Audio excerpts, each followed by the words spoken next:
এরপরে প্রশ্ন হলো আঁটো বা পাতলা নয় কিন্তু ফ্যাশনেবল বোরকার ব্যবসা করা যাবে কিনা।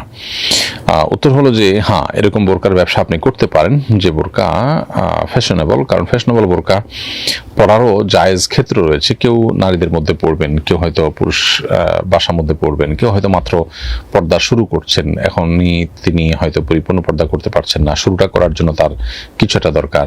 তো এই সমস্ত জায়েজ ক্ষেত্র যেহেতু আছে ব্যবহার করবার, এই জন্য ফ্যাশনেবল বোরকা বিক্রি করা জায়েজ রয়েছে। কিন্তু মৌলিকভাবে যারা নিয়মিত বোরকা পরেন তারা আসলে ফ্যাশনেবল বোরকা পরা বা যারা পর্দার বিধান বুঝেছেন তাদের জন্য ফ্যাশনেবল বোরকা পরা, যে ফ্যাশনেবল বোরকা ইটসেলফ আরেকটা বোরকা মুখাপেক্ষী বা মানুষকে নিজের সৌন্দর্য প্রকাশ করে, তো সেটা থেকে আমাদের বিরত থাকতে হবে এবং আমাদের বোনদের সেটা থেকে বিরত থাকার চেষ্টা করা উচিত এবং এই ধরনের জিনিসের কেনাবেচা করা উচিত না।